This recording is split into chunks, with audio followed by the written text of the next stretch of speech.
أشهد أن محمد رسول الله لاکھوں سلام لاکھوں سلام لاکھوں سلام۔ حضرت عبداللہ بن زید رضی اللہ تعالیٰ عنہ نے ساری زندگی شادی نہیں کی، جوانی گزر گئی، بڑھاپا آ گیا۔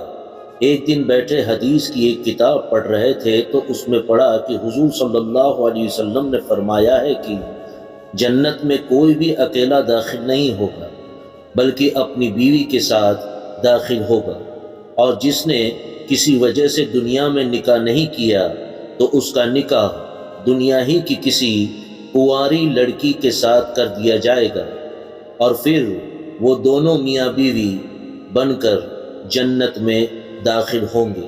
جب یہ حدیث پڑھی تو دل میں خیال آیا کہ دنیا میں تو میں نے نکاح نہیں کیا، لیکن جنت میں میرا نکاح کر دیا جائے گا، تو پھر آخر وہاں میری بیوی کون ہوگی؟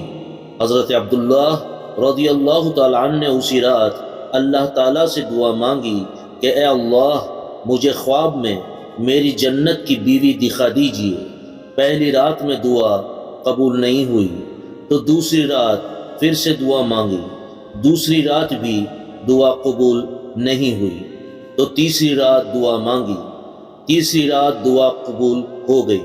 خواب میں دیکھتے ہیں کہ ایک کالے رنگ کی ایک عورت ہے جو حبشہ کی رہنے والی ہے، وہ کہہ رہی ہے کہ اے عبداللہ، میرا نام میمونہ ولید ہے، میں بصرہ میں رہتی ہوں اور میں ہی جنت میں تمہاری بیوی بنوں گی۔ حضرت عبداللہ رضی اللہ تعالیٰ عنہ کی جب آنکھ کھلی تو تہجد کا وقت ہو رہا تھا، اٹھے اور وضو کر کے تہجد کی نماز پڑھی، اور پھر تھوڑی دیر کے بعد فجر کی نماز پڑھ کر اپنا اونٹ لیا اور بصرہ کی طرف چل دیے۔ حضرت عبداللہ بن زید رضی اللہ تعالیٰ عنہ بہت مشہور لوگوں میں سے تھے، اس لیے جب وہ بصرہ پہنچے تو لوگوں نے ان کا بڑا استقبال کیا اور پوچھا کہ حضرت، ہمارے شہر میں کیسے آنا ہوا؟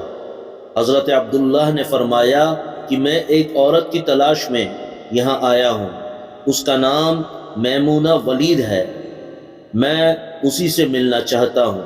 یہ سن کر لوگوں کو بہت حیرانی ہوئی اور کہا کہ حضرت، آپ اتنی دور سے میمونہ ولید سے ملنے آئے ہیں؟ فرمایا ہاں، کیا میں اس سے نہیں مل سکتا؟ لوگوں نے کہا نہیں حضرت، ایسی بات نہیں ہے، بلکہ وہ تو ایک پاگل سی عورت ہے، لوگ اسے پتھر مارتے ہیں۔ حضرت عبداللہ نے پوچھا کہ پتھر کیوں مارتے ہیں؟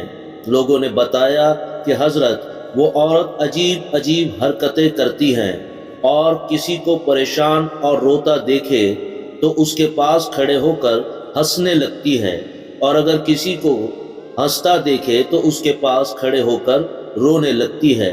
وہ کچھ پیسے لے کر محلے والوں کی بکریاں چراتی ہے، آج بھی وہ جنگل کی طرف بکریاں چرانے گئی ہوئی ہے، اور شام کو عصر کی نماز کے بعد واپس آ جائے گی، آپ تب تک آرام فرمائیے۔ حضرت عبداللہ نے کہا مجھے ابھی اسی وقت اس سے ملنا ہے، آپ لوگ مجھے جنگل کا راستہ بتا دیجیے۔ لوگوں نے کہا حضرت، آپ جنگل کی طرف نہ جائیں، کیونکہ وہ بہت خطرناک جنگل ہے، وہاں شیر چیتے رہتے ہیں۔ لیکن حضرت عبداللہ نے کہا کہ تم لوگ مجھے صرف راستہ بتا دو، مجھے ابھی ہی میمونہ سے ملنا ہے۔ راستہ معلوم کر کے حضرت عبداللہ جنگل کی طرف چل دیے۔ حضرت عبداللہ فرماتے ہیں کہ حقیقت میں یہ جنگل بہت خوفناک تھا، قدم قدم پر خونخوار جانور ملتے تھے، میں تو حیران تھا کہ اس عورت کی بکریوں کو ان جانوروں نے ابھی تک کھایا کیوں نہیں۔ اس جنگل میں اتنے بہت سے خونخوار جانور ہیں کہ اگر وہ سب مل کر ایک ساتھ اس عورت کی بکریوں پر حملہ کر دیں تو وہ بیچاری اکیلی عورت اس گھنے جنگل میں کیا کر پائے گی؟ حضرت عبداللہ فرماتے ہیں کہ جب میں اس جگہ پہنچا جہاں میمونہ ولید موجود تھی تو اس جگہ کا منظر دیکھ کر اور زیادہ حیران رہ گیا، کیونکہ میمونہ کی بکریوں کو کوئی اور چرا رہا تھا۔ میمونہ خود بکریاں نہیں چرا رہی تھی، بلکہ وہاں تو اس خوفناک جنگل میں مصلی بچھا کر نماز پڑھ رہی تھی۔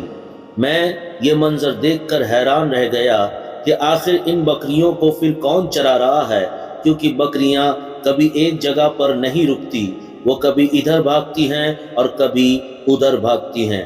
حضرت عبداللہ فرماتے ہیں کہ میں نے دیکھا کہ حضرت میمونہ تو نماز پڑھ رہی ہے اور وہاں موجود کچھ شیر چیتے ان کی بکریوں کو چرا رہے ہیں اور ان بکریوں کو ادھر ادھر بھاگنے نہیں دیتے ہیں۔ یہ منظر دیکھ کر میں تو حیران رہ گیا کہ آخر شیر چیتے اور بکریوں میں دوستی کیسے ہو گئی۔ شیر چیتے تو بکریوں کو دیکھتے ہی چیر پھاڑ کر دیتے ہیں اور کھا جاتے ہیں۔ آج یہاں کا منظر تو بالکل الگ تھا۔ اتنی دیر میں حضرت میمونہ نے نماز سے سلام پھیرا اور میری طرف دیکھتے ہوئے کہا، اے عبداللہ، ہمارا وعدہ تو جنت میں ملنے کا تھا، تم یہاں دنیا میں مجھ سے کیسے ملنے آ گئے؟ حضرت عبداللہ فرماتے ہیں، یہ سن کر مجھے اور زیادہ تعجب ہوا کہ میمونہ کے ساتھ میری یہ پہلی ملاقات تھی، تو آخر اسے میرا نام کیسے معلوم ہو گیا؟ میں نے حضرت میمونہ سے پوچھا کہ آخر تمہیں میرا نام کیسے معلوم ہوا؟ تو انہوں نے فرمایا کہ اے عبداللہ، جس رب نے تمہیں رات میں میرے بارے میں بتایا تھا، اسی رب نے مجھے بھی رات میں تمہارے بارے میں بتایا ہے کہ تم جنت میں میرے شوہر بنو گے۔ پھر میں نے حضرت میمونہ سے پوچھا کہ آخر یہ تو بتاؤ کہ ان شیر چیتے اور بکریوں میں دوستی کیسے ہو گئی؟